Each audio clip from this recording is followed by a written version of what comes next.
Welcome back to the Cleats to Courts podcast. I'm one half your host, Lucas Forstner, and joining me today is my good buddy, Keith Sample. What's up, Keith? How's it going, Lucas? It's going. I'm excited to have you on the pod. We no longer have Taylor for a bunch of different reasons, but my guy Keith here, showing out, showing up. Excited to get him on board, get him rolling in this episode. We got quite a bit to talk about for this episode. I know Keith doesn't look very excited, but he is. He's pumped. I'm amped up. I love talking ball. I love talking ball. Love to hear it. But first thing we're going to be talking about, we're going to get into college football week 0. This is everybody's favorite time of the year. Football season right around the corner. Typically, week 0 is not a whole lot of good games going on during this time, but we're going to try to highlight some of those games that are coming up this week. First, probably the biggest game of the week, in our opinion, would be the North Carolina Tar Heels going over to Dublin, Ireland, and they're going to take on TCU Horned Frogs. The line for this game, for all you bettors out there, is TCU minus 8.5. If you remember last year, these two teams faced off.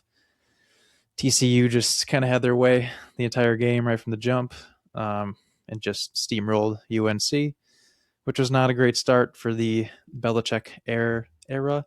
But maybe this year there's going to be some different players on these teams. Maybe UNC can get it going, get it popping. What are your thoughts, Keith? I mean, I like UNC here. UNC went big in the portal, so it'll be interesting what kind of team they bring out.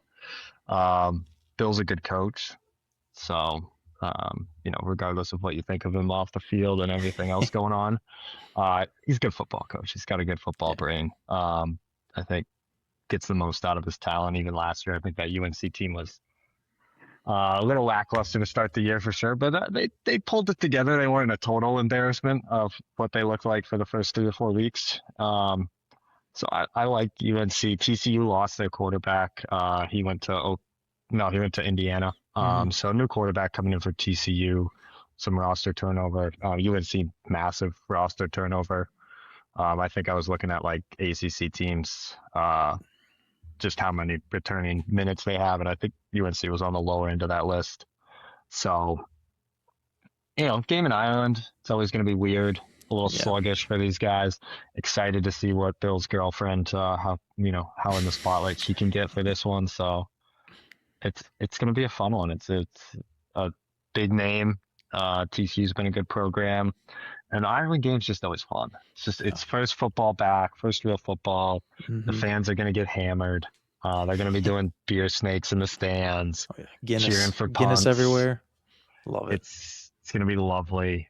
Over under is 47.5. I think you just take the under, just a little bit of a snoozer maybe. Yeah, that's a lot of points. And TCU had like 40 something last year by themselves, but like we said, they lost their starting quarterback from last year too. That's a big hit, but we'll kind of see what happens. If I was to go to any like international games, I think Ireland would be a really fun game to go to. This would be a lot of fun. Like if your college team goes to this game, like if I'm a UNC or TCU fan, I'm trying to find a way to get there. It looks like a blast. Yeah, a bunch of college kids heading over to Dublin. Yeah. That would be crazy. I think my cousin went Kansas State played in it last year. I think my cousin went. Dang. He had a good time. I could be totally wrong about that. Georgia Tech? Georgia Tech was in that game last year, right? I think so. I don't remember. I feel like Kansas State played in it and my cousin went up. Let me see. Hold on. I got their schedule from last year. Check. It might have been Georgia Tech, Florida State one of the years. I don't know if that was last year. Or Georgia Tech upset somebody, I thought. Not 100% sure. They played Iowa State. Kansas State played Iowa State last year. Okay. Was the year Dublin? That was the year before, I think. Where they beat Florida State. Yeah. I don't know if that was in Ireland or if that was just a week 0 game. That was surprised everybody. Oh yeah, that could have been that too. That makes sense. But anyway, that's a pretty exciting game if you're looking to watch a decent college football game this weekend. One cool thing for Badger fans, you can watch Billy Edwards Jr. balling out for UNC this year. He was riddled with injuries last year, so we really didn't get to see much of anything from him. Injured right away in the first game for the Badgers. He's supposed to be a pretty highly recruited transfer last year in the portal. Obviously, didn't amount to nothing with the injuries, so maybe this will be. He's got to be a fifth-year senior by now, but maybe this will be his last year, last opportunity to show something. He had pretty good years in Maryland, so maybe he can get things started the right way here over in Dublin. But anything else to add to that game, Keith? Oh, just excited for some football. Noon kick Mm-hmm. on a Saturday. It's good. It's good to be It's back. back. Oh It's yeah, been a slow month yeah, in the sports world. yeah. Hasn't been much. There was some storylines for NFL stuff to start out, but hasn't been too much. But we'll talk a little bit more about that later. Another game coming up this weekend. We have NC State versus Virginia. Virginia is favored in this game at -4.5.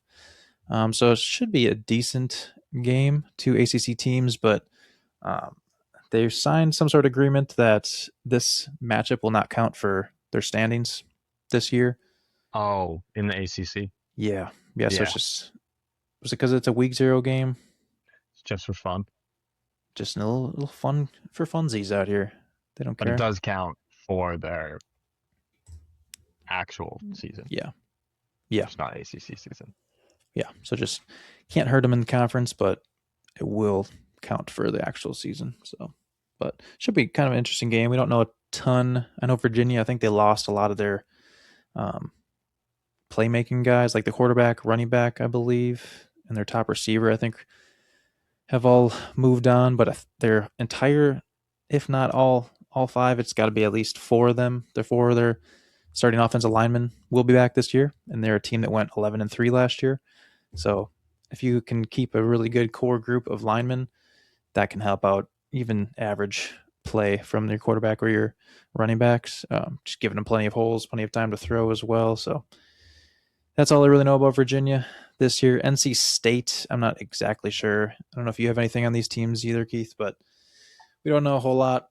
It's week zero games. We're not going too far, too in depth with these, but Yeah, not too much. I like Virginia here at home. yeah, Two decent programs. I expect both of these teams to be middle of the road ACC teams this year. Nothing special, nothing crazy, but they'll win the games they should, probably lose the games they should. They'll probably catch like, Florida State. One of them will catch Florida State on a good night or something and yeah, win a game that they shouldn't. But they'll be probably bowl teams. I think Virginia's like just outside the top 25 in the preseason yeah, rankings. I think NC State's kind of in that 25 to 50 range as well. So um, yeah, it's not the worst week zero game. So yeah, get a little, you won't get a total letdown after that Virginia game. You still are after the UNC game. You know, ease you off the football. yeah, yeah. Nothing spectacular happening this weekend, but still got some football to watch. But Yeah, and hey, if you're a real sicko, you got Hawaii Stanford later on at night. So that's a game. I think um, Andrew Luck. Yeah, I think Andrew Luck is back with Stanford. I can't remember oh, who he's he's. he's part of the program now, right? Yeah, he's like doing like AD stuff or Yeah, something like program like development, like yeah, trying to build out the team. So yeah, yeah. uh, So he's that's a great football mind right there. So if he can get some players to come play for them and get them kind of back to where they used to be, I mean, I don't think they've been good since him and McCaffrey came through there. oh, they've So been terrible since Harbaugh left. yeah, so I mean, they could be something if they got Andrew Luck in the building. That helps a lot. Who knows about Miami? It's so hard to get solid talent every year to go to Miami or did I say Miami? Hawaii. Sorry. Hawaii, Yeah, it's so hard to get. Miami's just fine, but Hawaii, yeah, it's just so far out there. Hard to get guys to come to that school. But your day to day life has to be sweet in Hawaii. I still want to say Miami, but probably not too bad. yeah. But then you got to travel so far for every game. But anyway, so yeah, those are just some week zero games going on this weekend. Maybe throw a couple bets out there if you're feeling crazy, but Yeah, gonna be hard to bet on some of these games. Pretty big spreads too, so that doesn't help the whole situation. But yeah, Hey, Ooh, Stanford, Hawaii played last year too. Hawaii won 23-20. oh, close, A close little game. home and away series. These two teams do not like each other. Nice. So could tune in. Do you know what time that game's at? 7 p.m. Ooh, prime time. We got a prime time matchup. ACC network. So figure out. Good luck finding it. Good luck finding. Just kidding. Might be hard to find them, but at least you still got UNC versus TCU. All right. I think that's enough. That's enough week zero talk. I'm excited. Football. Spent plenty of time on that. I'm excited to watch a little football this weekend, though. Now we're going to get into a little bit more of our power conferences, our Power Four conferences. We're going to talk a little ACC, SEC, Big 10, Big 12 action.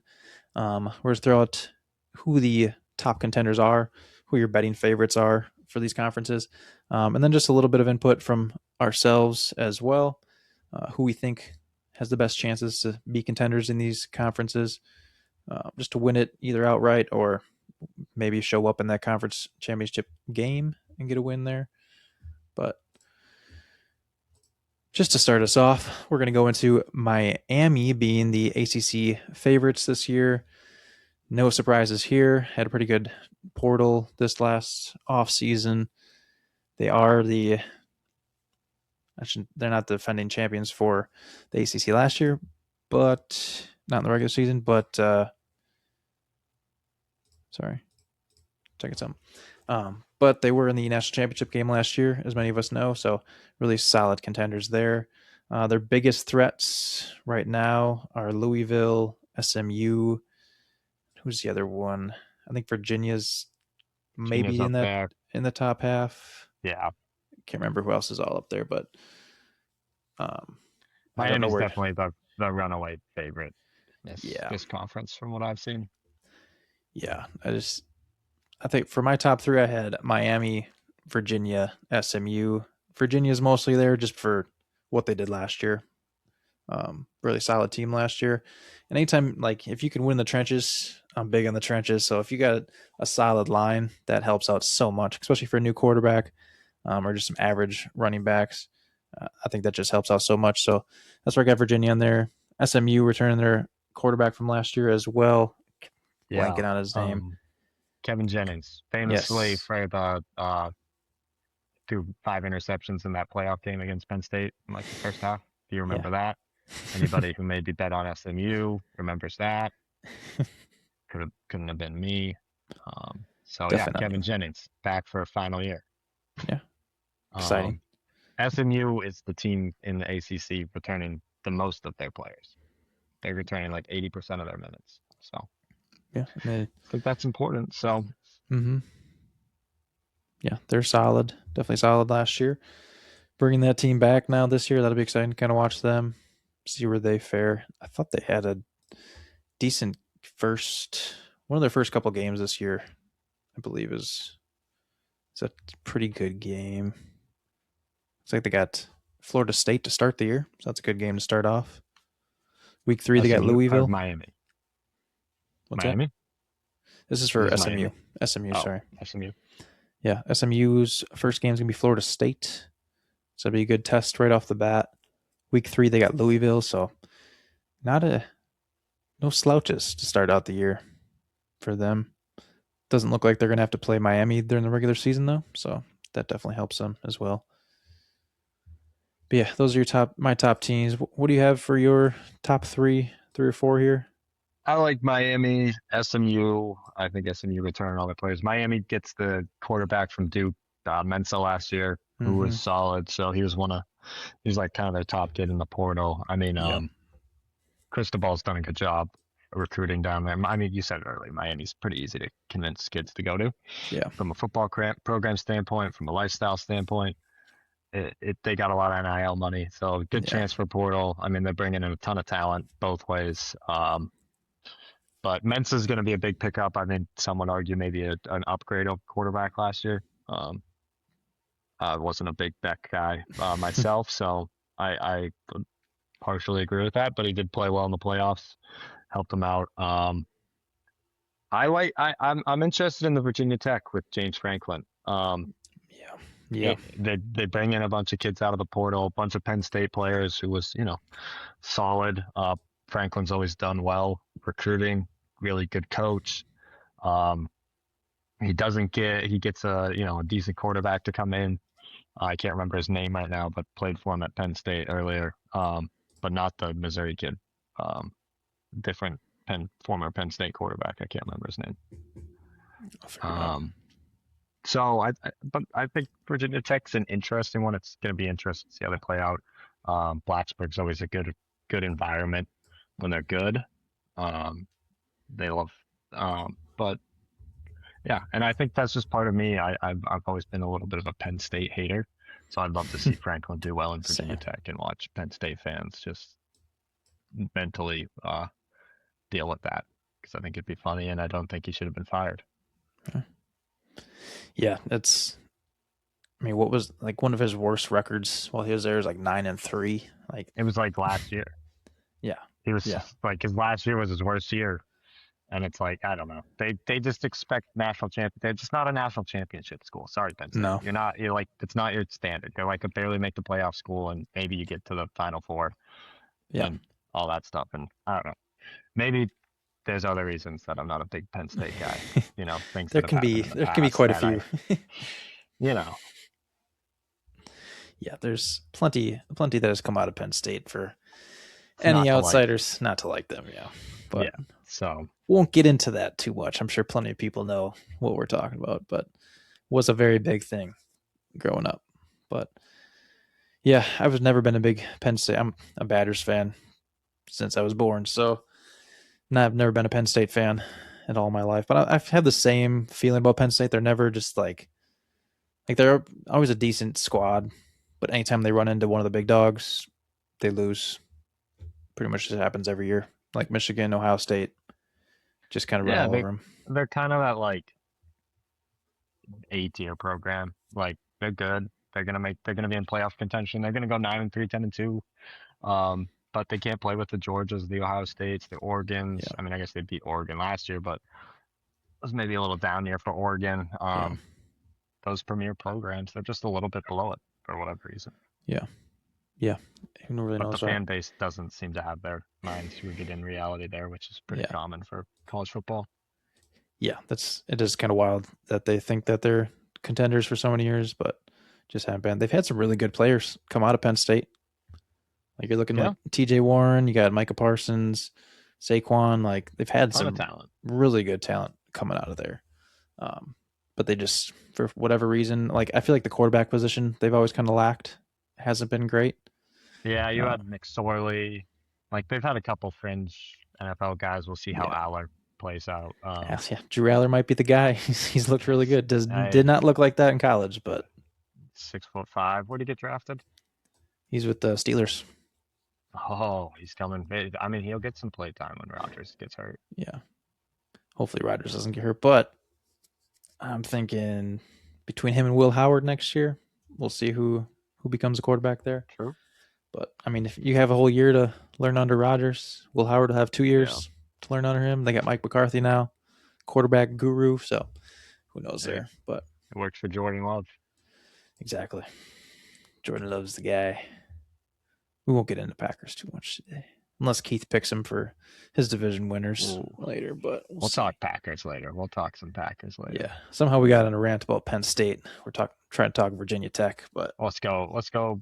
Let's transition to the Big Ten then. yeah, that sounds good. So yeah, Big Ten, pretty clear cut favorite to win this again is Ohio State.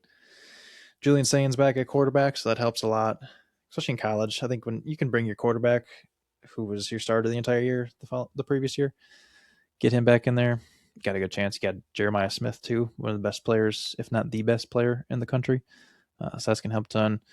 Ohio State, they fill the roster back in. They'll lose a bunch of guys to the NFL, fill those guys back in with more NFL talent. So just clear cut favorite there. But I wouldn't sleep too much on the other contenders in here. I got Oregon at number 2 and Indiana at 3. I think Indiana's going to reload. We talked about before they got Josh Hoover from TCU. played quarterback to fill in for Mendoza. I can't remember his first name. The Becker, I think it's Charlie Becker, receiver that went off last year for them in the college football playoff and their Big Ten championship game. So they're going to return some decent players there. They have a couple guys on defense too that are returning on that team. But Kurt Signetti, he flipped that program around in 2 years. So I'm excited to see what he can do again this year after losing his Heisman quarterback. Um, yeah, but Oregon returned a bunch of guys, didn't they? Yeah, they returned their quarterback, Mm-hmm. uh, Moore. So I mean, who's going to probably be one of the top picks in the draft this year? Mm-hmm. They're kind of running it back. I like. I'm with you. I think it's a three-horse race between those three. Mm-hmm. Ohio State brings a bunch of guys back. Oregon brings a bunch of people back. I think people are discounting Indiana a little bit. I mean, they're pre-ranked sixth. Not that Yeah. that's a huge knock, but like to think that, I mean, to think that Signetti can't just do it again. People are like, oh, they lost a ton of talent to the NFL draft, and it's like, Mm-hmm. well, last year you would have gone into the season and said they don't have a bunch of talent. Like, I think Yeah. Kurt Signetti's pretty good at bringing in talent, getting the most out of people. Yeah. He brings in that kid from TCU.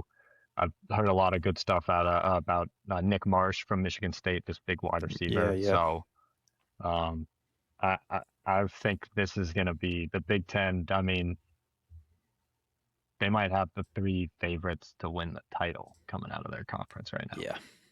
Yeah. So it's going to be fun. Do all these teams play each other this year? That'd be a good question. No, Indiana doesn't play Oregon. I, I, yeah, I have a hard time believing Oregon playing Ohio State again. They've played, I think, over the last couple of years. They do. They play them again. Man. November 7th in Oregon. No, in Ohio State, in the So big yeah, house, they were in Oregon last year, in the I shoe. believe. Sorry, that might In have the been offensive. shoe. Yeah, that'll be primetime game for sure. College game day probably making their way out there that week, unless there's something else going Oh on. yeah. But yeah, I think I'm trying to think of um, who else in the Big Ten that can kind of compete with these teams. I mean, USC is supposed to be good this year. Michigan's supposed to be good. I just think there's a class of three, and then there's a bunch of other good teams. I think Washington's supposed to be good this year. You, Um, are you sure? You sure the Badgers aren't going to be contending this I year? got bad news for you, Lucas. Is what's his face still the coach? Fickle. Yeah, Yeah, that this is one's this is his last chance, I think, this year. But hey, yeah. Colton Joseph. They got Colton Joseph this year. Transfer QB could be something. Could be I mean, something. we got to go back to what works. Come on, ground and pound. Yeah, they've been doing a little air Get them raid. I couldn't get tell them you what they boys did. from the cornfields. Yeah, get those big old Wisconsin boys back out Yeah, there on the line, pushing people around. That's what they need again. exactly. But yeah, So I got bad news. Yeah, I don't think Wisconsin's going to be too competitive, I'm unfortunately. going. I think the Badgers get to 7, 8 wins this year. I think setting your sights on just being bowl eligible is that's a smart expectation there. That's a They're. successful season. I don't think their schedule's not overly tough this year for sure. Hasn't really like last year was pretty tough. Like they had Ohio State, Oregon, Alabama. They're They going all play over the Bama place again. again this year. They get Notre Yep. Dame to start out the year, so I that's lied. They don't play Bama again. I think they filled them with Notre Dame. Scratch that. That's not easy either. We will be talking about that next week. Notre Dame versus Wisconsin at Lambeau. That should be a fun game. Oh, that's a great game. Yeah, so that'd be a highlight of my weekend for sure. But enough Badgers talk. I'm sure I'll get into them plenty this season. But those are kind of your big ringleaders there for Ohio State, Oregon, Indiana in the Big Ten. Can't imagine anyone else coming through and winning this conference, but I think it'd be fun. They do have a easy schedule. They don't have to play Ohio State, Oregon, or Indiana. Yeah, I thought so. Notre Dame's probably the toughest on the list, I'm guessing. Oh yeah, for sure. They Yeah. play Penn State at Penn State. That'll be a tough game. Uh, USC, Iowa. I mean, those are not easy games, Yeah. but Those are all teams that they play pretty well against usually. So they played Oregon tough last year, even Yeah, surprisingly when favorable, they won. favorable draw. Yeah, but I think they only won like 4 games last year. Rough, 4 or 5 maybe the most, but we'll see. They'll turn around this year. For Colton sure. Joseph, remember that name, Badger fans. You're gonna be excited to watch him. Hoping we can have a quarterback stay healthy finally for more than a game or two.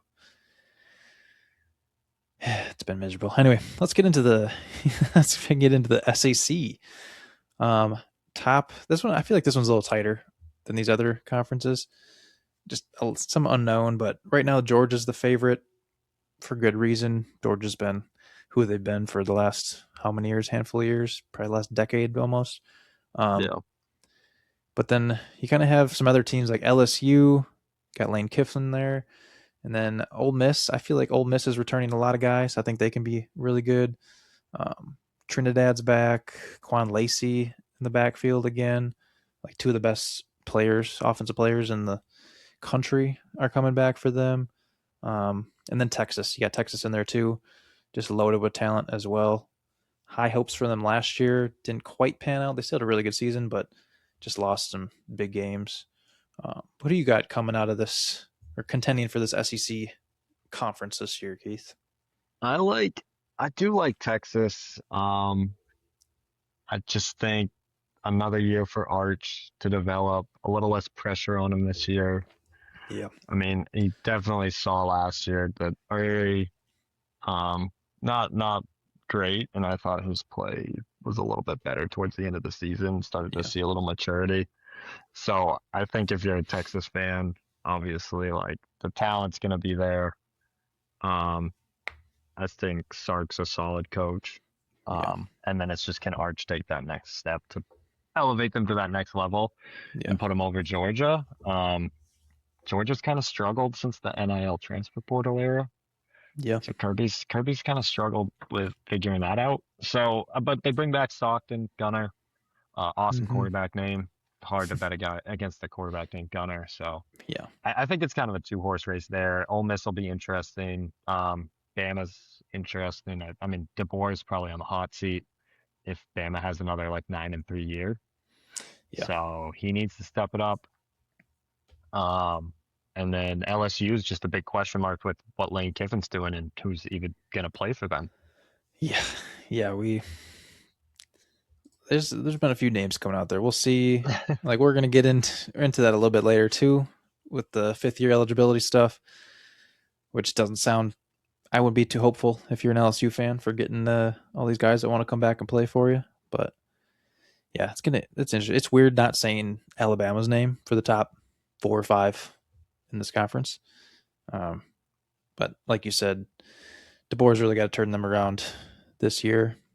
Like that's a program that's national champions or bust. Like Yes. No, their fan base rightfully it has an yeah, expectation, yeah, like with what Saban did there. And DeBoer's been disappointing to say the least. yeah. Um, and he struggled to find a quarterback at Mm-hmm. Bama. Yeah, So I think they brought in a transfer this year to replace Simpson, I but I think don't so. know the name. Yeah, it's just weird seeing the SEC that's without Alabama because literally our entire lives have been Alabama up there at the top. But yeah, we'll see what happens. Obviously, SEC loves to call themselves the powerhouse of NCAA football, so we'll see how this happens. The last 3 champions have come out of the Big Ten, I believe. Last three, and the last one was when Georgia beat Bama, I think, 2022. Two, yeah, probably two. I think then there went Michigan, Ohio State, Indiana. Yep. Yeah, so hey, Big Ten running things since the It's NIL been world has begun. it's been the best conference in football for the last 3 years. I don't think there's been too much of an argument unless you're in the southeast. Unless you live down by us. Yes, people would argue, but hey, you can't argue with championships. So Yeah, for sure. Who else we got to talk about? We got the Big 12. Haven't talked about the Big 12 yet. Texas Tech just loaded with NIL money. Yep. That oil money down there in Texas seems like it's all going to their football program recently. But they're definitely the big favorites coming out of here. There's a couple teams that could maybe fight for this conference. Like right now, BYU, Oklahoma State could be a little bit of a sleeper in that conference with transfers they made, a new coach. Kansas State could possibly be up there, returning their quarterback this year, who was like a Heisman candidate to start the year last year. I don't know what he's projected this year. Probably it's kind of like Oh, they have Arch. that. They have that Johnson kid back Yeah, with the Avery long Johnson. hair. Yeah, Yeah. yeah, he'll be back. So I'm thinking Kansas State could make a little run this year. Kind of underwhelming last year, um, with Johnson being the Heisman hopeful for them to start the year. Didn't really start the year hot, so that kind of Yeah. went down. I can't remember the first name, but Klein, Coach Klein. He was a Yeah. Colin Klein, yeah, Colin Calvin Klein. He was Klein, a Calvin Klein's clothing brand. yeah, I think Colin. it's Colin. That was his. Yeah. He's coming in to be the head coach for these guys this year, which is really cool. I He remember was the watching OC. an OC. I thought he was who's No, your he was the OC before. oh, gotcha. Yeah. But like having him in charge of things, that's kind of Yeah. exciting. I remember watching him when I was in high school, so He that's was really a cool to see. beast. Yeah, just absolute monster. Made you want to watch Kansas State football. So Yeah. Just ran over dudes. yeah, so maybe he can get these boys buzzing this year. So maybe they can compete in this. I still don't see any one of these teams competing against Texas Tech, overthrowing them.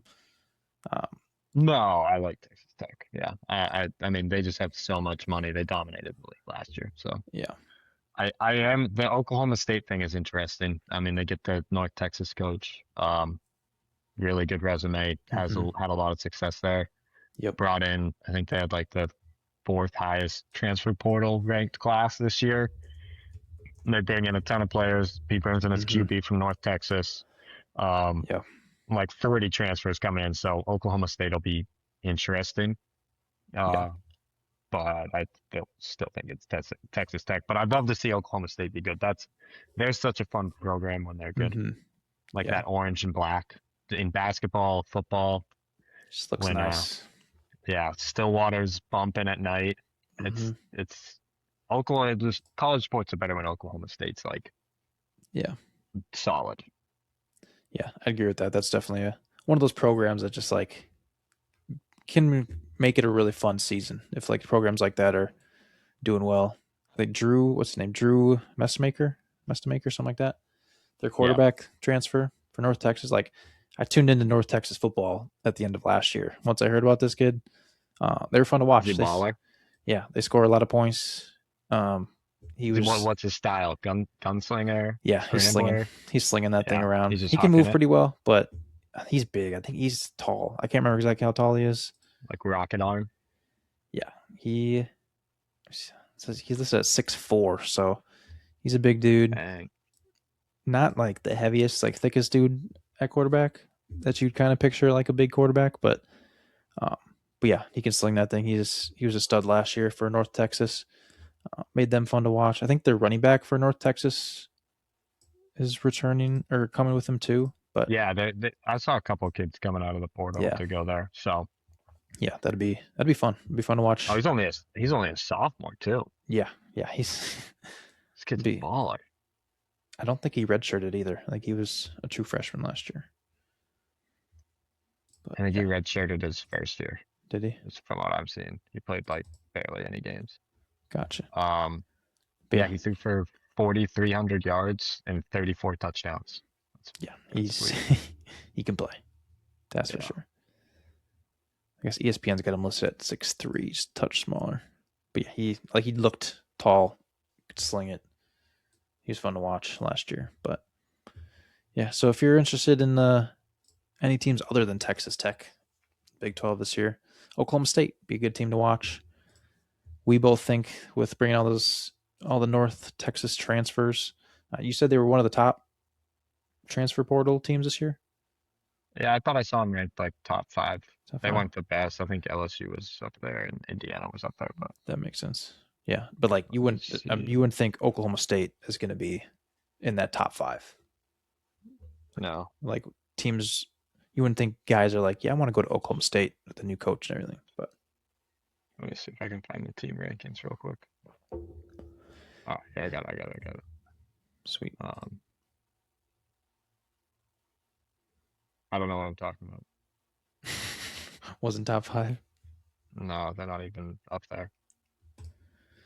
Just What kidding. was I looking at? Oh, this is 2027. Hold on. It's bad podcasting. This guy doesn't know what the heck he's talking about over here. Nope, still don't know what I'm talking about. We do have BYU in that conference as well, trying to compete.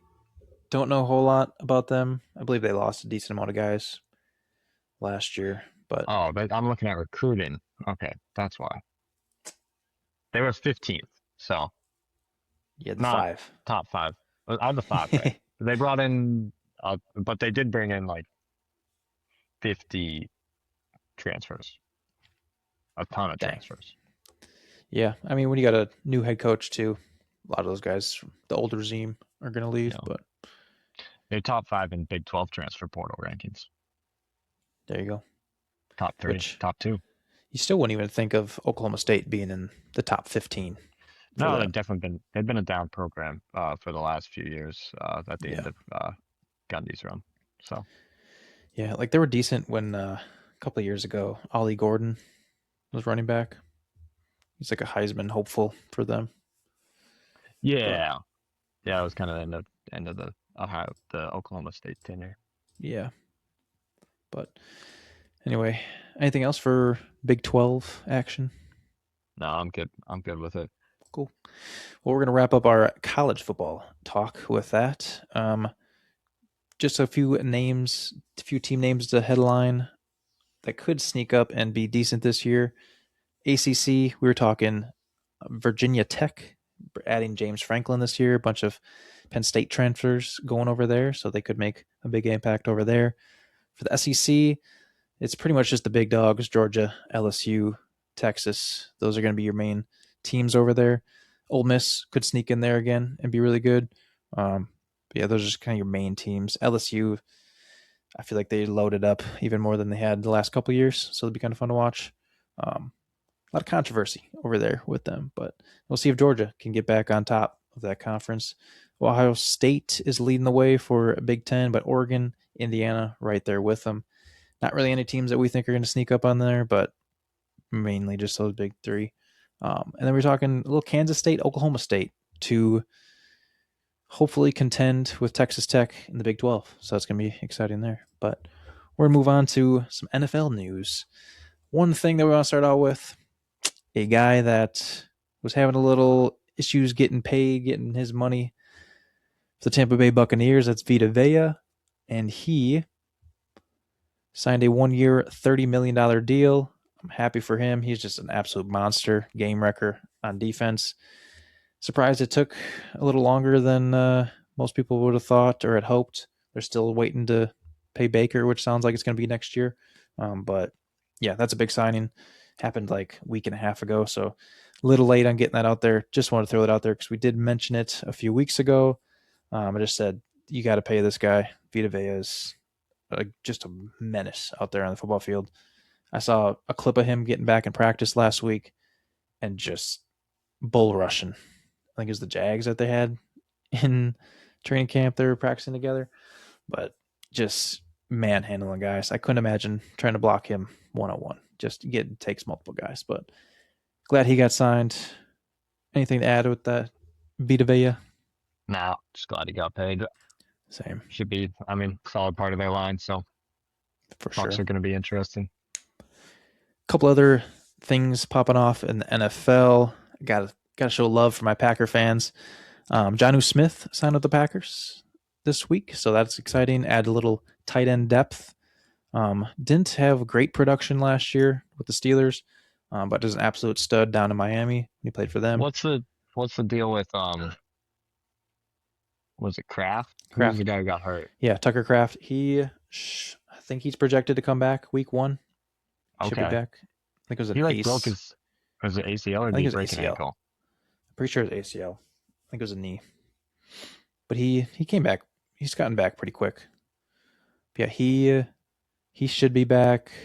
Musgrave is still there. Not great production from him, but Tucker Kraft will be the guy for sure. He's going to get a lot of the reps for them this year. Probably he might reset the tight end market too, getting paid this year, but depends what kind of year he has. He was Torn ACL is right. yeah. So I want to say he was leading the NFL before he got injured in touchdowns last year, early on in the year. So it absolutely sucked to have him go down, but should be back this year. Excited for that. But it is exciting to have Jonnu Smith sign with them. They needed a little bit more depth at that position, especially with him coming off injury and Musgrave not really having a good year last year at all. But really hasn't shown too much the last couple of years, but for being a highly touted draft pick a few years back. But other Packer news, got to throw this out there. Josh Jacobs officially charged with 2 misdemeanors from his arrest in May. Not great news.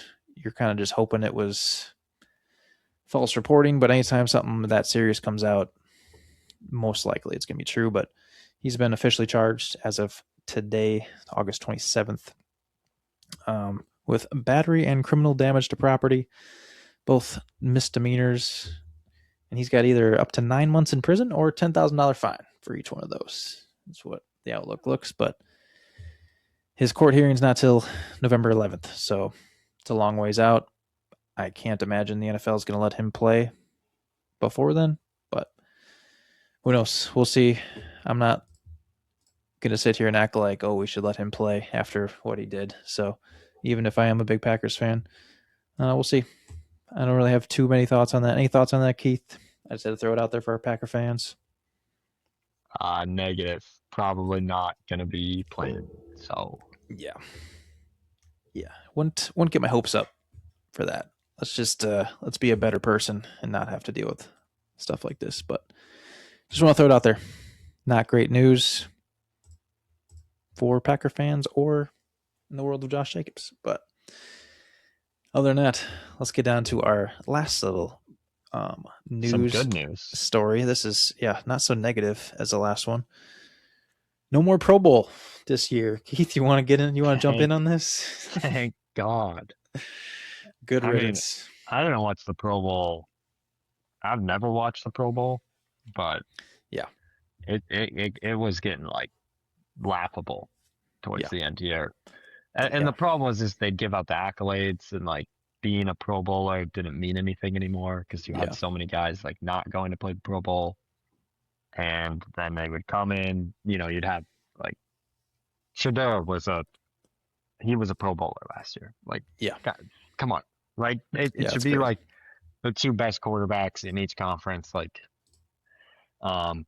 so I think this is a good move to kind of bring that back to like what it should be, which is like similar to like all NBA teams of like, these are the best players at the position.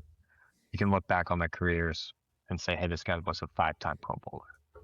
And that actually means something. Now it's going to take us about like 20 years to cycle everything out and 10 to 15 years to cycle all that out. I mean, you could probably go back and just like retroactively, like anybody who said they didn't want to play in the Pro Bowl and then someone made the Pro Bowl because of that is just say they weren't a Pro Bowler. Just, I think when you look at like legacies and Hall of Fame things, it's a decent way to look at it of like, hey, were they one of the best players at their position every year? And we just don't have a stupid, you aren't going to turn ESPN on and see, flag football Odell game. Beckham playing dodgeball or whatever they were doing. I remember the year they played on the beach and then some guy tore his ACL. I don't remember that. They played beach football, didn't they, one year? And some guy just like blew out his ACL. That sounds about right for the Pro Bowl. Yeah, just do it in Hawaii. That's when it was fun. They would go to Hawaii and do all those then those games are a lot more fun. Like it's a trip for those guys. Like recently they were down in like Florida. Was it like Orlando or something like that? Like this wasn't the Pro Bowl. It was the Rookie Beach Bowl. Robert Edwards for the Patriots suffered a catastrophic knee injury during a rookie flag football beach game in Honolulu, Hawaii. That's why you remember that's for the Patriots. I just remember some guy screwed up his knee and playing beach flag football. Yeah, Oh, but yeah, did Drew that's Brees get injured in a Pro Bowl game? I'm not sure, but it is like I'm so. It's nice to see this just be gone because they were just holding on for so long, trying to keep this relevant, but it's just not. It just hasn't been good for so long. Yeah, they're about 20 years late on this, Yeah, but when the last good Pro Bowl game that I ever watched was Adrian Peterson. I don't remember what year it was, but these dudes were actually out there playing. And AP was just running guys over, doing the same thing he would do in a regular season game. And it was just so fun to watch. I can't remember what year that was. Probably around 2010, somewhere around there. But yeah, that was the last time I remember. it was entertaining when they let them hit each other. Yeah. Like there's that who was it, Sean Taylor clip where he just lights dude up. Hits a punter. Yeah. Yeah. Drew Brees did dislocate his non-throwing elbow during the first quarter of the 2007 Pro Bowl. Dang. That's when they still played back then. But yeah, Yeah. that's yeah, good riddance for the Pro Bowl this year. It's just they used to use it. It used to be kind of fun to watch, like doing like a deep throw contest, and you had Brett Favre out there and whoever else was in the league at that time, like just like fun events. I think it was like Troy Aikman or something was in there too, something like that. But yeah, the old clips of the Pro Bowl used to be kind of fun to watch, but now it's just become nothing. So good on them. Get rid of it. Find something that's actually fun to watch. Which, if we have a week off of no football before leading up to Super Bowl, we'll be even more excited to watch Super Bowl then. So no worries. I guess we've probably had weeks off in between Super Bowl for a long time, but I mean, I haven't been watching the Pro Bowl, so I yeah, ain't gonna miss nothing. no, definitely not. I can't imagine how many people were actually watching those. But anyway, more NFL news. We have some injuries to go through. Guys that either out for the season or coming back. Keith, you want to run through these guys here real quick? Yeah, I got you. So the 49ers looks like they're gonna get Kittle and Christian McCaffrey back. Um, I think they took Kittle off the PUP list, the pup list. Yeah, So I don't know if he'll be back week one. He's kind of targeting it. Tore his Achilles 9 months ago. Since he sounds like he's going to be back, you know, barring him getting injured yeah, again. I think Kittle is a big. I love George Kittle. I mean, same. he's an awesome tight end. I always think of that clip of him in the Super Bowl where he's like, they're about to lose, and he's like, I can't wait to get back here. Like, Yeah, I'm never gonna let this happen again. Like, he's one of the guys who I think, like, for me, it's like I'd love to see him win a Super Bowl just yeah, because, like, you know how much it means to him. Plays the tight end position exactly how you wanted to play it. yeah. Um, which is just with a ton of heart. And yeah, no other major news for the 49ers this week. So Hey, these yes, 49ers got to get healthy. That's for they sure. gotta get healthy and they gotta stay out of Ohio trailer parks. That is definitely for sure. Yeah, I think Alvin I heard they were Kamara. going to relocate. That's why he was over there. Yes, They're that's thinking of yeah. He was relocating to Ohio. scouting. They wanted to get away from the power thing next to Yeah, the practice facility. the He's just electrical he's substation. yeah, he's looking for places without electrical substations around so he can keep the team healthy. He's like, I need He's my doing his team job healthy. as We're the going to owner. come out here and practice. That's what he Yeah, was looking for. allegedly, That's allegedly. what he was searching for, and then he found something Yeah, else. I you guess. just get caught up for $150. Yeah, Just get caught up. allegedly, he thought he was meeting a property owner, get some space. He said, Yeah, hey, he said $150. We'll get you this space right here. Could be right yours. here for an We'll hour. knock down this trailer park right here. We'll get you guys set up, but who knows? But Who knows? All that's all right. we know. Well, This is all alleged. We don't know exactly what alleged, happened. But just rumor mill kind of stuff. for So now the 49ers will be in over in Santa Santa Clara, Clara. So, not San Francisco. I think yes. that makes sense. Alvin Kamara is probably going to be out a month, Yeah. at least. I don't remember what he hurt now that I'm looking at this because it was a couple days ago. Uh, But yeah, I was it can't remember. knee? Yeah, I know his lower body. I don't know if it Lower was body like injury, maybe an lower ankle. lower body injury. Yeah, I Yeah, don't know. I don't know if it's like a hammy pull or something. It wasn't like a. It wasn't something major. It was just something that's going to keep him out for a bit. But I don't know. A lot of NFC South news. I'm just kind of like, who we got our Panthers here in Charlotte. cares? Let's Shout out yeah. Panthers. I can't wait to see which 9-8 team wins that division and loses in the first round of the playoffs. But hey, Ashton Genty went yeah, yep, down with an ankle injury. Sounds like it's not that bad. Sounds like he yes, might be back first week of the season. So yeah. Sounded like a sprained ankle. Didn't really elaborate how serious it was, but yeah, he should bounce back pretty good. that's good. I want to see him be successful. I loved watching him at Boise State that last year. He was so Oh much yeah, fun. he's just So just a little I five hope the foot Raiders. eight, 5'8" Yeah, brick. it's just yeah, he's a bowling ball out there. Yeah, So hopefully the Raiders can find something for him because last year was just brutal with yeah, Geno Smith and the offensive line, and it was a tough watch. Tough watch. yeah. Um, Who else we got? Chargers O line, the center is out for the season. They lost their two left tackles last year. I mean, it's Yeah, something in the water down in LA. Something down there that's not good for them. They not seem to good. be cursed in the offensive line Not good for the big space. boys. Just No, because he was a Badger and grew up in Amherst, Wisconsin. Shout out. Tyler Biotish is the center for the Chargers this oh, year, but he's did not even try to pronounce that last name. yeah, most people cannot figure that one out. But if you're a Badgers fan, you listen to hearing his name plenty of times before he got drafted. But yeah, it's Tyler Biotish. Actually went to school with his brother at Stevens Point. Same major. He's like a couple years For ahead of me. for the listeners, that is spelled Biadaszz.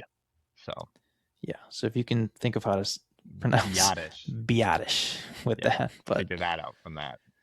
yeah, yeah, And so that's a big hit for them. I mean, the last year yeah. they struggled with the O line stuff, kind of fell apart for them. I mean, um, yeah, they were just taking so many hits. So Yeah. Got to protect Herbert, and yeah, this is he was not a just good getting start. smoked last year. So it's a tough look. And then last, Jaden Higgins went down. In the was it the preseason? He went down in practice. Um, I think practice. last week, out for the season, bad knee injury, Hmm. and then they followed up and traded, uh, I think a backup safety and a pick for Kayshon Boutte from the Patriots. So Yeah, not a bad pick there. no, I like Boutte. I mean, the Patriots had kind of been shopping him. They were looking Yeah, around, and he was kind of on the block. Everybody knew coming into 53-man rosters season. yeah. Um, he was a solid, number two, number three for the Pats. Good deep threat. I like him going over to Houston. I like kind of what they're building out there. I mean, he's a big wide receiver. Hmm. Kind of goes with what they want to do with Collins and everything. So I think a good pickup for both teams. I think I like to trade for Hmm. both teams. Pats get some depth at the safety, and Yeah, Bootie's going over to Houston and yeah. hopefully can shine a little bit. And Booty wasn't going to be playing much with bringing in Brown and Dobbs. They've been tough. No, he was kind of at the end of the roster. I think he's maybe got a year left on his contract, so Gotcha. it was kind of time for they needed to make a move, and they weren't going to keep him. Hmm. Yeah, that was a good trade. Both parties, I'd say. All right. I don't think there's any other big NFL news out there right now. Yeah, haven't heard anything injury wise. So for all you fantasy football owners out there, make sure you check all these injuries, see what's going on. If you're a Travis, I used to say ETN, now I guess it's HN. But if you're one of his fantasy football owners, like myself, Alvin Kamara being out, he's gonna be getting a lot of touches. A lot of touches. He probably was going to anyway, but now he's got more of a workload. Other than that, let's get into. There's a whole bunch of QB battles that were happening in training camp. Most of these are pretty much decided now. So Kyler over JJ in Minnesota. Anything to add on this, Keith? You think that was you weren't on the pod when we talked about all this stuff, but what are your thoughts in this QB battle? You think that was a good decision to go with I Kyler over mean, JJ? yeah, I'm not a JJ McCarthy guy Yeah. myself. I don't know. I think Kyler makes them a little more interesting, dynamic on offense. I think you keep Justin Jefferson probably a little happier, which should be your Yeah. number one priority right now. Yeah. Um, I still think Minnesota's probably the worst team in that division. But maybe they can go win some games with Kyler. Um, I mean, I think their ceiling is being like a wild card team here. Yeah. Um, I don't know. He had a couple promising years in Arizona, and then the roster kind of fell apart. He had Yeah. some injury issues, so we'll see. We'll see. But Agreed. that one to me, you don't trade for Kyler. Do that if you're not gonna, you know, if you're not gonna play him. Yeah. Yeah, that's for sure. We'll move on to the Cleveland Browns QB battle. This one's a little more controversial. You know what? Let's hit this one at the end. All right. We'll switch over to Atlanta. Right now, Penix has finally been cleared for 11 on 11 in practice. He's still not going to play any preseason games, it sounds like. So Tua, sounds like Tua is going to be the guy, or possibly our guy Jack Strand, Wisco boy, Division Two star. He's also massive. He's like 6'5", 240 pounds, playing quarterback. Massive dude. Had a really good week 2 preseason game. So maybe Falcons fans, you got some hope. Maybe this guy sitting at the end of the roster could be your guy. Is he also Otherwise, left-handed? nah, he's right-handed. Oh, damn. But he went 12 of 17, 212 yards, 2 touchdowns against the Colts week 2. So pretty good outing. It's also preseason football. Who knows who he's playing against in that game, but still very solid from, I think he's listed at like third or fourth string. I think they have Cooper Rush on that team as well. But Hell yeah. right now it's supposed to be Tua and Penix. Right now Tua's gonna be getting most of the reps, so gotta see what happens. But any thoughts on this battle here, Keith? My notes are who cares. Um, I just the NFC South does not interest me. Um, it's a very competitive division. I think any of the four teams can win, but I think it is the worst division in football, and I don't really care who wins. Um, the Bucks are probably the best team there, but they've got some issues on their own. Uh, so it's kind of an important decision because I do think the Falcons could make the playoffs. They have a talented roster. They always have had good skill positions between Bijan. Kyle Pitts has been, I'd say, disappointing, but he's still really talented. You got Drake London. Um, it's a okay roster makeup. It's just I don't have a lot of faith in Atlanta or any of the NFC South teams winning a Super Bowl or really competing for a Super Bowl at that level. Yeah. So I just don't. And to me, Michael Penix and Tua are very similar. Yeah. They're very similar quarterbacks. Yeah. Both get injured a lot. Both get injured. They're both lefties. Yeah. And they're Um, both kind of average QBs. yeah, not super mobile. Decent arm, not crazy accurate. Um, just like kind of mid-tier quarterbacks. Neither are gonna probably like be terrible, but I don't think either are gonna elevate you to that level that you need to be at. Yeah. So I Yeah. don't know. Yeah. I agree. It's not too exciting to talk about the Falcons right now. If you're a Bijan fan, he's really fun to watch, but just gonna have to ride through him. But other than that, let's switch over to the Raiders because at first it sounded like Cousins was gonna be the guy from the jump. Now, after a couple of preseason games, it seems like Mendoza is kind of getting a little more shine with them. Was it Kubiak, I think, that said they're unsure what they're going to do yet? He Ye- didn't make it like clear that it was Kirk anymore. Yeah, it's been kind of wishy-washy. I think the general assumption is that Kirk was going to come in, play a couple weeks, and then they would, be 1-3 and say, "All right, Mendoza, go." Yeah. That was, I think, what everybody thought. But it seems like they might just go Mendoza from the jump, which makes the Raiders a little more fun. Yeah. Yeah. I'd definitely tune in more if Mendoza is playing quarterback for them. But I think it's a lot of growing pains starting a rookie like that. It's a lot easier to start the vet, and if the vet's not getting it done, switch over to the young guy. But Yeah, a lot less pressure once the season's kind of been tanked and say, hey, go out there, make some mistakes, figure some stuff out, lead the team. Whereas you're mhm, going in week one, like these guys want to win. So a yeah, little more pressure on him to perform, and you don't want to hurt his confidence. So hmm I don't know. It probably doesn't matter. I think the Raiders are going to be bottom of AFC West anyways. So although I know I've been, Lucas is I've been, he's big on he thinks they're going to get to 6 wins, which is yeah. probably still bottom of the AFC West. I'm high on the Raiders. Yeah, they could get 6 wins. I don't think many of those are going to come from divisional opponents, but they have to beat some other teams. I have to take a look at their schedule just a little bit more. But I like the guys that they brought in outside of quarterback position. I think like Kirk Cousins is still can win you football games. He's not going to be outstanding, but he did come off that Achilles last year, so I think like he kind of got that out of the way, that season out of the way, which is good because even like Rodgers didn't look great coming off his Achilles. So like it took him half a season to really kind of get back into form. But so I think Kirk, like Tyler Lindenbaum at center that they picked up in the offseason, he's gonna be big for those quarterbacks this year. But yeah, we'll see. Still got Crosby, got Quay Walker in there. They'll be all right. They'll be all right this year. Pushing for 6 wins. That's the bet this year. Bet of the year. In our last quarterback race that we got going on. Not really a race anymore. It's over. Cleveland Browns, they have decided to go with Deshaun Watson as their starter over Shadur.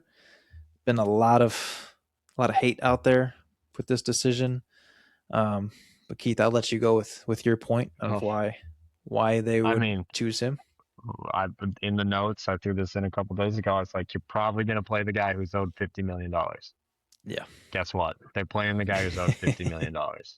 Like they could cut him, they can cut him, but they still owe him $50 million.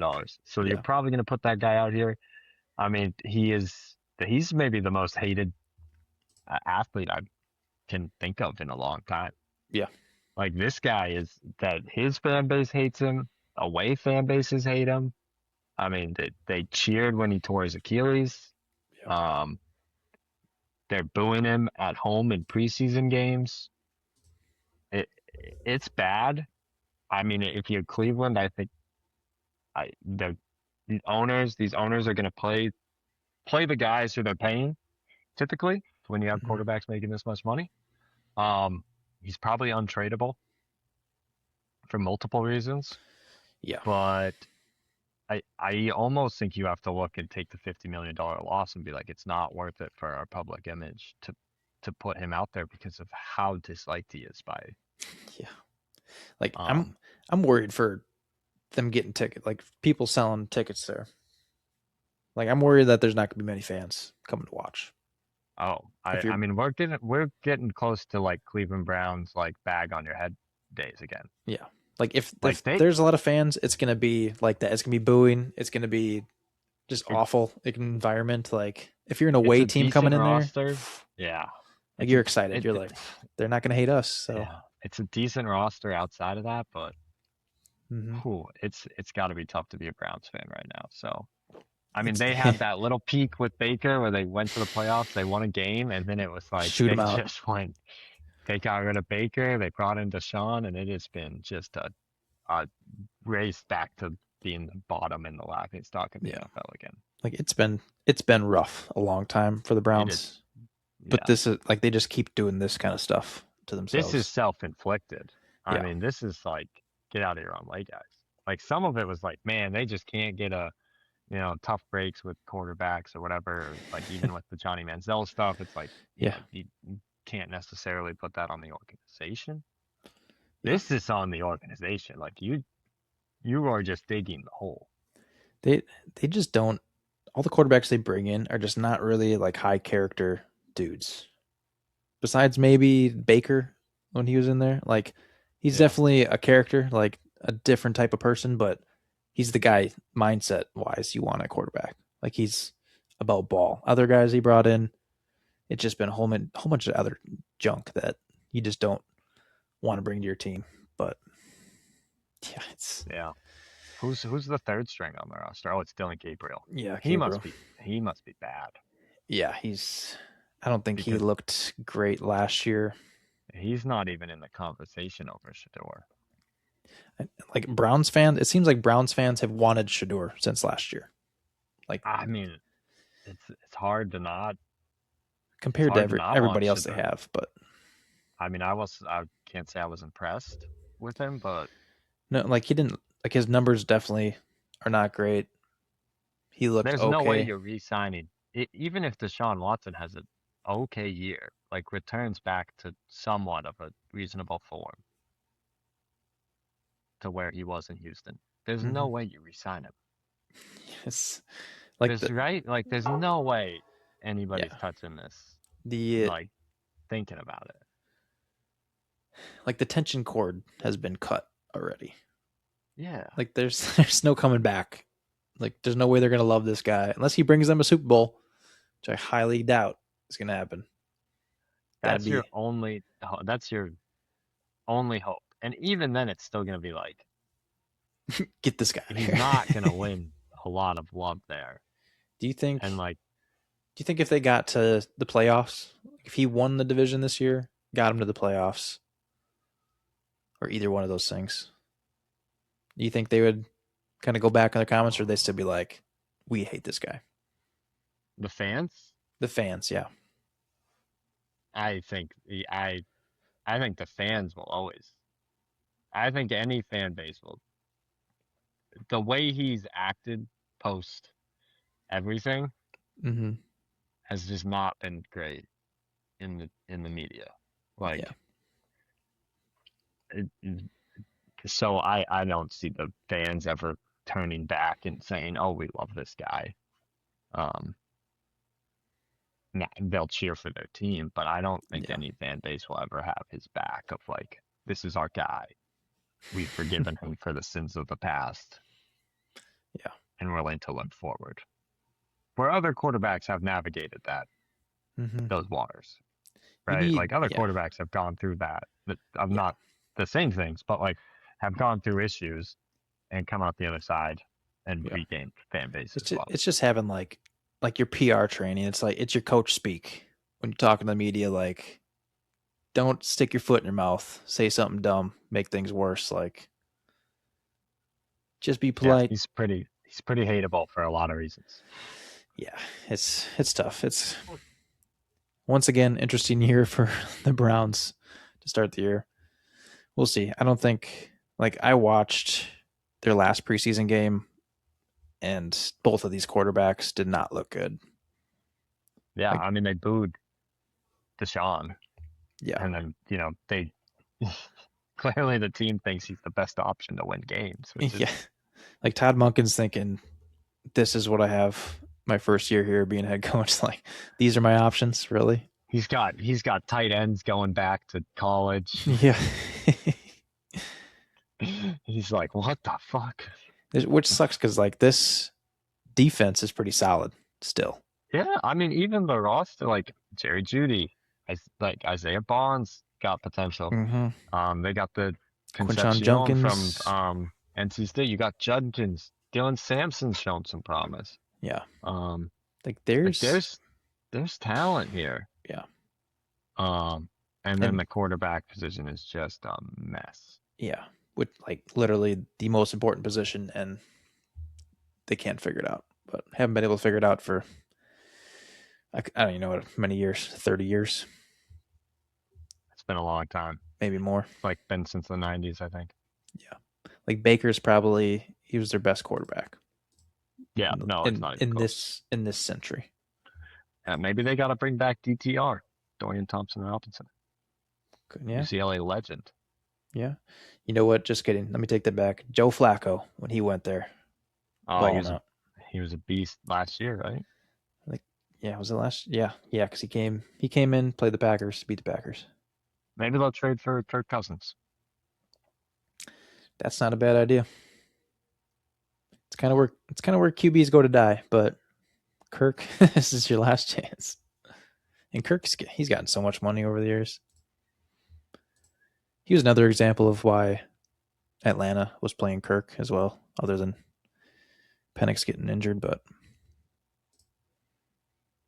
wild. Just wild times. Anyway, I don't know anything else for these QB battles. I'm a little disappointed that the Vikings chose Kyler because Packers have been awful against mobile quarterbacks. So, and we get to see him week 1. That'd be fun. Other than that, like if they want to, maybe Kyler just tweaks an ankle or something out for the first week, we'd be good. Be good with that. Then JJ can go in and try to do it. We'll do what 9 does. We'll see. Any input here for the last or for these QBs? No, I mean, Not I think all excited to these watch any of teams these are guys. not really, not super. I mean, the Mendoza, I think, is Yeah, the interesting one, but the other three races, see where they shake out. I think Kyler's fun. I've always liked watching Kyler play quarterback yeah, from a neutral perspective. He's yeah. entertaining. Mm-hmm. Could have been in the MLB too. Could have still may be able to go back. It's Yeah, only like 28. got time. He's got time. All right, we're gonna get into NCAA 5th year eligibility. This has been the biggest storyline this last week or so. Um, Daquan Wright was with the Browns this training camp season. He was Ole Miss. Yeah, he played for Ole Miss last year and wants to come back to college and play for LSU. Originally, I think it was end of last week, I believe. You can correct me if I'm wrong, but end of last week, I think it was, that he was leaving the NFL and committed to LSU and was going to go play for them. And now is it all the conferences now have voted this all down? Yeah, the ACC did it today as well. That Okay, any, because they were the last um, ones. I'm not sure what every conference's like ruling has been, but I know I've seen some stuff of like the SEC is going to ban or suspend coaches who play players who have signed pro contracts. Yeah, Usually, for most of the situations, it's spanned into um, both NFL and then men's and women's basketball as yeah. well. Could you just So, explain? Could you just explain real quick, just like what exactly we're talking about? Like for people that don't know yes. what's going on in Okay. the So, NCAA for right now. people that don't know, the NCAA has historically had a 4-year eligibility rule where you have 4 years of eligibility. You can do things like redshirt and there's injury red shirts and all these exceptions that go into that. And the NCAA rules on it and does all sorts of stuff with that and makes decisions that are kind of arbitrary, which has gotten into this weird phase with the COVID years of kids playing extra years. And then you had, um, with NIL coming on, there's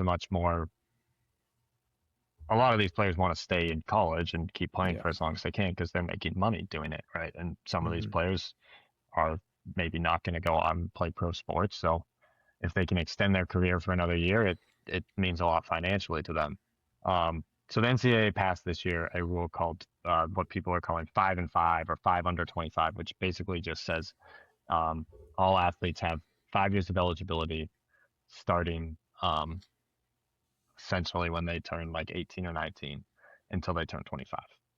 And once you're over 25, you're no longer eligible to play college sports. Um, and you have 5 years to use that. I Mm-hmm. believe you can take a year off in between and do all that stuff, but no more like red shirts and things like this that kind of bring in this ambiguity around like exemptions with NCAA. But with that, they said the players who graduated this year are not allowed to play 5 years. So if you were a graduating player like Daquan Wright, who declared for the NFL draft, they said you cannot come play college football um, if you started in the year of 2022, 2023 class. So that's led to a bunch of counter lawsuits and things like that coming out, which is a whole different conversation around who's eligible and who's not eligible. But ultimately has led to this kind of like gray area where certain states have judges in certain states have allowed it. College basketball, last year, like Charles Bediako was a big name in Alabama, who an Alabama judge in Tuscaloosa allowed Charles Bediako to come back and play after playing in the G League and on summer league teams for NBA rosters. He was allowed to come back and play for Alabama in the middle of the season because he was still eligible under their ruling. Again, a judge in Tuscaloosa, Alabama. Mhm.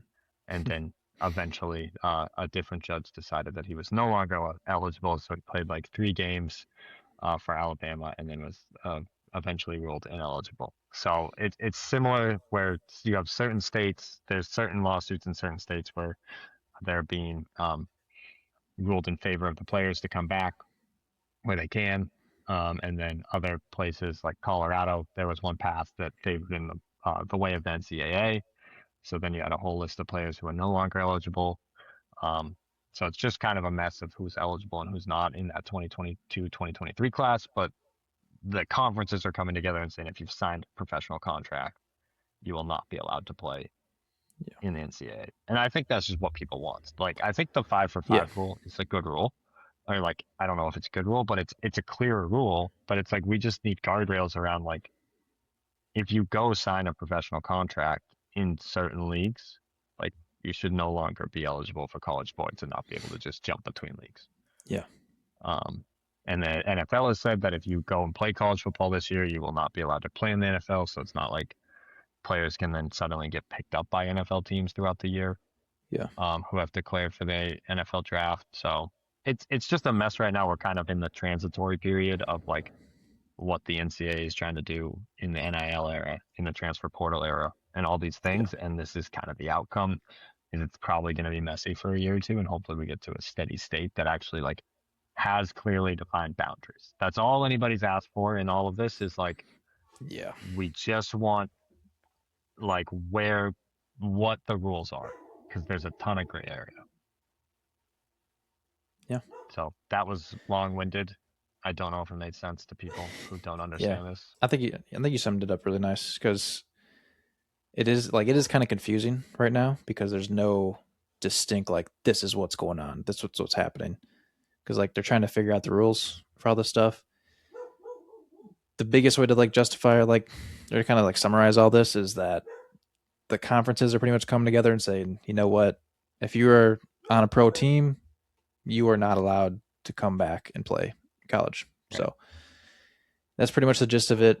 There's a ton of players that are trying to play college basketball this year. Yeah. Um, but I mean, we can list off all these names, but No, I there mean, is a ton.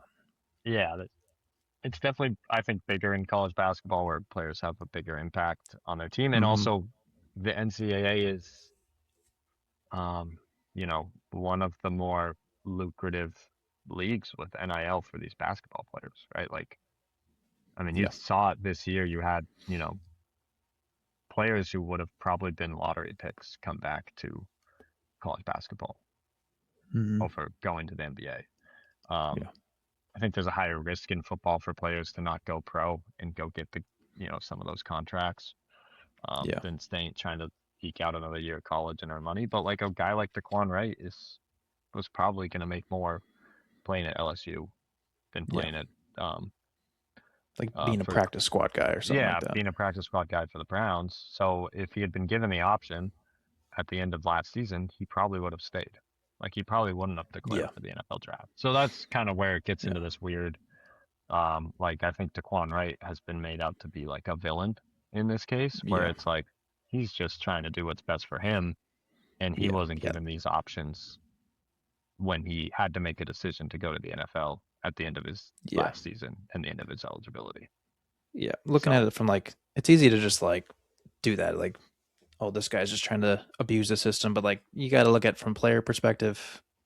yeah, If he has a better opportunity to go make some more money for himself, he's gonna take that opportunity. and So play a dangerous sport and do all that stuff. Like yeah, the villain here is the NCAA, right? Like everyone needs to keep their focus on the NCAA, who didn't play players for a long time, profited yeah, off billions off of labor that they didn't have to pay for, yeah, using image and likeness of players to sell jerseys, and now yeah, they are again just like have done a terrible job of creating rules and guidelines for this. I mean, to the Yeah. point where Dusty May left college basketball to go to the Yeah. NBA It's after yeah, winning a because national championship yeah. He's because he he's was just like he was sick of it. But yeah. I mean, he gave an interview last week and was literally like, "Yeah, I left because it's such a mess yeah. and Like it's so hard." they need to figure this out. This has So been years in the making, essentially, since NIL started. Let's not forget, like NCAA was suspending kids for getting their dinner paid for them. Like, signing autographs, right? Like they fired yeah, coaches. They fired Jim Tressel over. Like yeah, like, yeah. it's, There's it's like, there's plenty of like hush money that would go on in college sports, obviously before all NIL stuff. But like, some of the suspensions that are given out were just absurd. Like, yeah. this kid puts in probably $1 million a year just from apparel and like uniforms, just like jerseys and sales and stuff like that.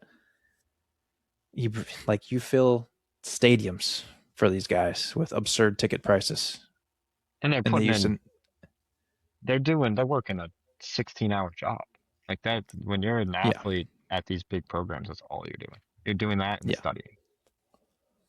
So yeah. But they weren't allowed to get a dinner no, pay for no. like go buy a cheeseburger with someone else's money. They'd be, hey, you're suspended 4 games. Actually, you can't be taking anything. Like really, like these guys, all they're doing is playing that sport in college. Yeah, they got some classes to go to. But like they don't have time to have any sort of job or like to make any sort of income. Like that was their job. So like I was a big fan of the NIL stuff starting out. These guys getting paid like name, image, likeness. Of course, like they're bringing in the revenue. They should earn some money off of that. But now it's just been there's just no regulations essentially. So it's just been so frustrating to listen to all these new things every year that keep happening. But yeah, it's crazy. It's a wild world right now in college sports. Are these? So we have a huge list of basketball guys here. Um, for starters, AJ Storr, who many people know for just playing in a new school every year. This would be his fifth new school in Didn't he college. do it he did it in high school too, I think. I think he's Yeah, on yeah. like I think school number 9 in nine yeah. years This or is something yeah. crazy. 9 schools in 9 years. Maybe Um he just likes traveling, living in new places. But he's committed to UNLV this year. He played at Ole Miss last year. Played at Kansas before that. Played at Wisconsin before that. And he played at St. John's to start his college career.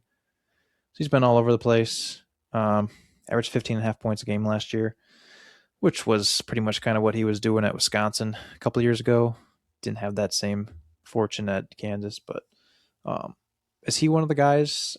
We don't even know exactly who's going to be eligible this year. yeah, Do you have a little more college input on that? basketball's a little complicated. A lot of these guys on the college basketball list haven't signed. Like they were early enough. The NCAA put out their goal in early enough that they didn't go pro or they weren't going to go pro.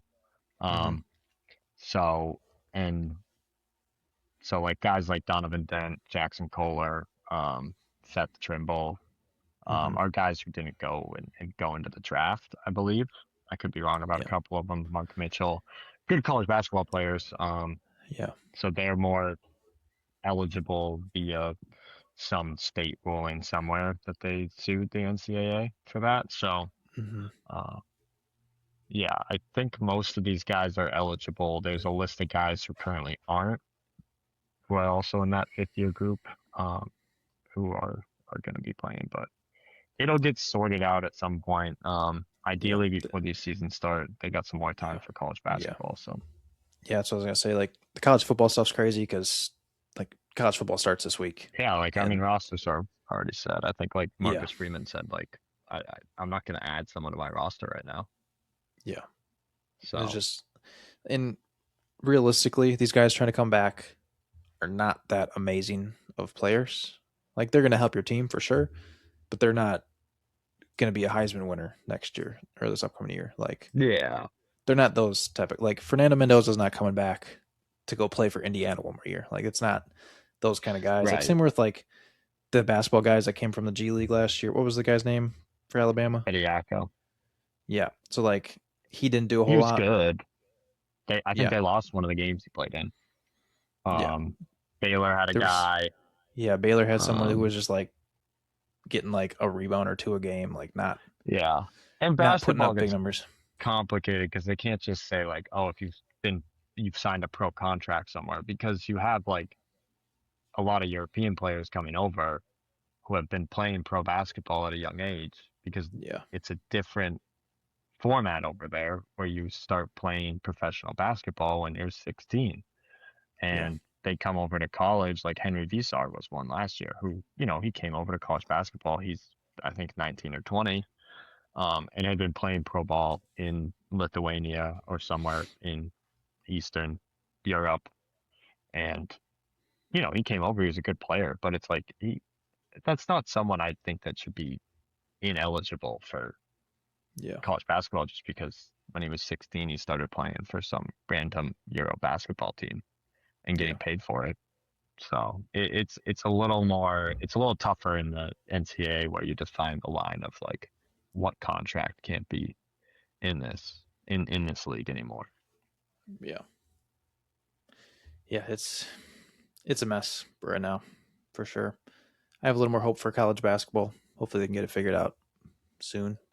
Yeah, But I even say let those the like kids even those play. teams are like those kids are coming onto campus like they're preparing for the Yeah, season right now. oh yeah, they're starting to play exhibition games. Like Yeah. Like it's we're getting to the end. It's a little easier to plug and play a guy in basketball than football. So yeah, for sure. Anything else you want to add to this conversation? We're not gonna go through all this no, list here, but no, there's I'm good on just that. there's so much going on. We'll try to give some updates as this progresses, but biggest thing, don't worry about your college football biggest rival pulling in any former NFL players right now.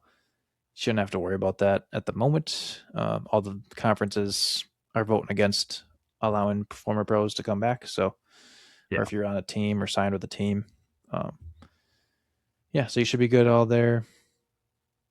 Really, LSU is like they're kind of the poster child for it right now for football. So and basketball, just they're just all oh pros. yeah, yeah, it's like oh yeah, they have a bunch of guys. Yeah, um, so yeah, like LSU is just kind of catching all the heat right now for this. It doesn't really sound like they're gonna be allowed to do all the things that they're trying to do, but we'll see. Time will tell with all that. But just interesting. A lot of legal stuff going on that is beyond us right now.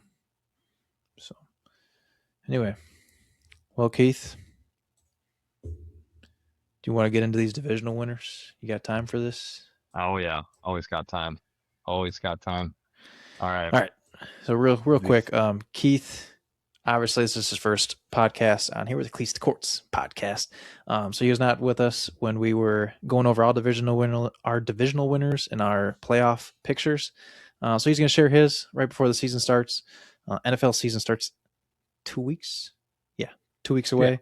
So just want to get this out here so he can't be picking teams when the season's already started. But Yeah. cheating, Oh, but just so we can record it and get it set. But go ahead, Keith. all right, I'll rip them off. This one, I'll just go down AFC, go down the list, go to the NFC. Cool. AFC East, Lucas, maybe a surprise for you, but I really like the Bills here. Um, The bit I if none of you know this, but Keith is New England I am a Patriots fan. Patriots fan. I am a Grew Patriots up fan. grew up in the Northeast. Yeah, not as diehard now that I don't live there anymore, but um, I still But love he's my picking the Patriots. Bills. But I like the Picking Bills the this year. Bills I and Patriots. think New England, they had a lot of schedule luck last year. They had an easy schedule. Like they Yeah. had the easiest schedule in the NFL. I just think the Bills. I'm excited for what Joe Brady's offense looks like with Josh Allen. I think Mm-hmm. aggressive, um, which I think now in Josh Allen's career is something that'll help him versus with McDermott. It was a little conservative, I think, at times. Mm-hmm. Um, I like the DJ Moore acquisition. I think that kind of fills that like Stephon Diggs role that they had a few years ago. So I Yeah. expect more production out of Moore um, coming out of there. But I do like Buffalo a lot this year. I think a little pressure off of them. They don't have as high of expectations as they normally have. So, and then Yeah. I think the Patriots will still be good, but I just think the schedule is going to be tougher. Um, they kind of had an open path to a Super Bowl last year, um, with everybody else kind of just in the FC falling apart. So Yeah. lock in the Bills there. The other two teams in that division are going to be stinky, so no need to talk about Sure. them. AFC North, I really like the Bengals. Again, I Ooh. think the defense is going to be a little better. I think Joe Burrow is going to be good. I think the Ravens are new coach, going to take some time to get going. Steelers, I'm just not going to put my faith in 41-year-old Aaron Rodgers and Mike Come on now. McCarthy and a new coach. So I, I, yeah, I like the Bengals there. I think, Bengals over the Ravens too, huh? yeah, no, I think, I mean, offensively, they have a ton of talent. Yeah. Can the defense just be good enough to win them some games? And hopefully they don't start like 0-3 like they do every year. And then, try to make a run to make the playoffs. Yeah, for sure. All right, AFC South. I'm gonna go. I'm between two teams here. Just looking at it, I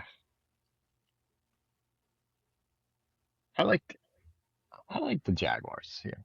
I like the Jaguars over Going the with the Texans. Jags. Had a really good Um, season last year. really good season, another season for Lawrence under Cohen. Mm-hmm. So I like just seeing where that develops. I think some of those players, they've got some young talent. How can they, take another step this year? And I think Lawrence is coming in. I just don't. Man, the Texans are just so reliant on where does CJ Stroud go? Like, Yeah. can he get back to They, year one form, or was that a fluke? And is it just not gonna happen? The defense is so good. The defense is yeah. awesome. You just gotta like it's all on CJ Stroud's shoulders. So Yeah. a lot of faith in that guy. Yeah. Uh, Yeah. I'm big on that defense is so solid, but yeah, Stroud seemingly fell off after his rookie year. So we'll see. But going with the Jags. What are the Colts? Got yep. any inputs on the Colts? No, No. Danny I just Dimes, I'm not. Yeah. Jonathan Taylor, best team in the I league to mean, start the year last year. yeah. And then what happened? They didn't make the playoffs. They got injured. They got a bunch of injuries. Well, they got a bunch of injuries. Danny Dime broke his leg. Still playing out there. Yeah, no, I'm not. I'm not putting a lot of faith in the Colts this year either. Or the Titans. Definitely not the Tennessee Titans. Definitely not the Titans. Anyway, we don't need to talk AFC South football much. Yeah. Um, AFC West. I think I'll go. I'll go. I'll go Broncos here. I just. It's a good I choice. want to go Chiefs. I really want to go Chiefs, but with Mahomes coming back, that roster's just too old, and they just Yeah. beat up. So I think the Broncos, Bo Nix, I think has proved a lot of people wrong. He's a decent quarterback. Peyton's a good coach. I was talking with someone. Peyton's probably the most hateable coach in the NFL, right? Yeah. Like we were trying to think of any other hateable coaches, and it's really hard to come up with NFL. another one who's as dislikable as him. Sean Payton. Yeah, he's tough. Not a Yeah. good track Put record. Not a good the history. guy putting bounties on people's heads. Yeah, and then he just kind of looks like he just doesn't look likable on the sidelines. Just kind of a prick standing on the Yeah, sideline. they're all quirky in their own regards. I guess Harbaugh down in L.A. He didn't leave Michigan under great terms. Yeah. He's Yeah, that was a probably like weird situation. But he's just so. like he's a little more likable when you like listen to him talk. Yeah, Hear he's him like talk about his players. quirky and weird. Yeah. Like he was almost like to tears in his first media appearance after Tyler Biotish got injured in Oh, practice. It was yeah. like No. the next day. He didn't even know he was out for the season yet. He was just like heartbroken. And I've never seen him Yeah, with no energy. It was just weird. yeah. But yeah, No, Sean Payton's probably he's a player's coach for sure. Um, he's got to be up there. so now I need to give you three wild cards, right? 7 teams make the Yeah. playoffs. So who are you going? So you got you went the Bills. Who would you be your number one seed? Give me Buffalo Buffalo. And then you had the Bengals, and the go Broncos, and the and then Jags. yeah. So three wild cards out of the AFC. I like New England to still make the playoffs. I like them to be a wild card. Um, I like Kansas City to be a wild card, and then I like Houston to be a wild card. Nice. Who's your first one? New England. Oh yeah, gotta go with the Pats. So you heard it from Keith. He's going with the Bills coming out of their division. He's going with the Broncos coming out of their division. The Bengals and the Jags. So I think the only two that are probably different from original picks, Bengals and Jags, going for it with those picks. Yes. All right, over to the NFC. NFC East. I like the Cowboys this year. It's a good choice. I think it's a 2 horse race between them and Philly. And I Mm, don't know. The Phillies,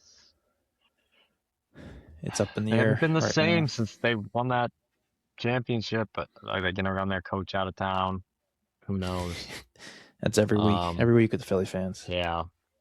Um, I mean, Hurts didn't look good last year, and the Cowboys look decent, and I think they take some more steps. So, Dak and Pickens and CeeDee Lamb should be fun offense. NFC North. I'm going with the Bears. The Bears. Bears. The Um, Bears. Any reason why? another another season under Ben Johnson. I'm a Caleb I think Williams it's. I think you're believer just. myself. I think you're just trolling because I'm a Packers I'm a fan. That's why. I know I'm a Caleb Williams believer. Um, Iceman. I think Iceman. they've revamped that Iceman threw line. for under 60% last year Hey, who went farther in the playoffs? because the Packers fell apart. That's why. To who? Who'd they fall apart to? To the wrong teams. That's who. So, yeah, I like Chicago this year. Another season with Ben Johnson, a little more maturity in that system. Um, I like the moves they've made. The offensive line has really improved. Defense proven. Um, I think they'll be that's going to be a fun division.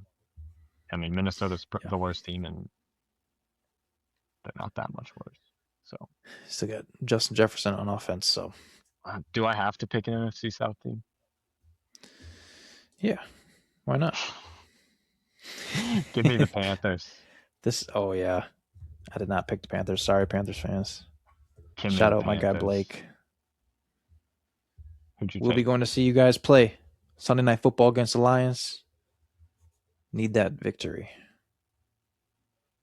All right, no I'm not matter going to what. talk about the NFC South at all. NFC West. The Rams. Give me the Rams. Over the And the Seahawks. nah, give me the Rams. Rams have a better Rams. quarterback.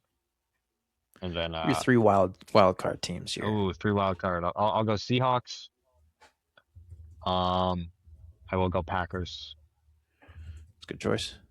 And then give me give me the give me the 49ers. Nice. I could hear it in your voice. You're I like, was you know what? debating them and the Lions. So Lions will be your first team out. Yeah, and the Eagles. Lions, Eagles.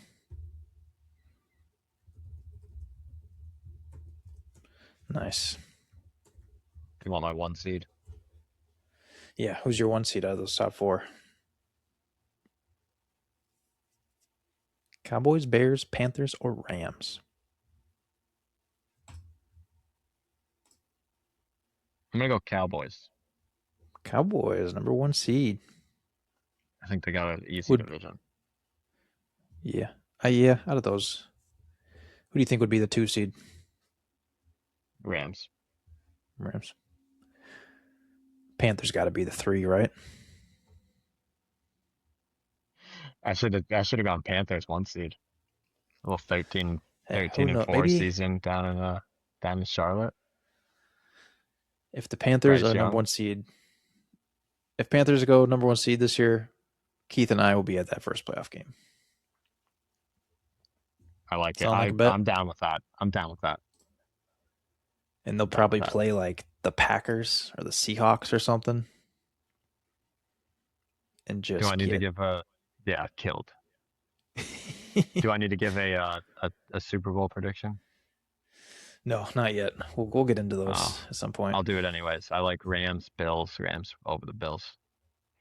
Rams over the Bills. That'd be a Yeah, sweet. That'd be an awesome Super Bowl. fun Super Bowl. I'd be so sad for Josh Allen and the Bills. Yeah, Finally get there and then end up losing. That'd be disappointing. But anyway, I think we've been talking enough. This is a long episode 6 here. Keith, it's been a pleasure. Awesome having it's you fun. on. Excited to get going on some other stuff. Once the season finally gets going, then we can Oh yeah, actually get some excitement going, get some chop it passion in up. these talks. Yeah, Chop it up. We'll be debating back and forth. maybe figure out a way to do it in person. Got to work through Yeah, some Keith's logistical gonna put a little issues. studio together. Do my best. I heard he's just gonna rent us out an awesome studio set, True. sports memorabilia everywhere. So, but yeah, I'm looking forward to it. Alrighty, we're gonna sign off here.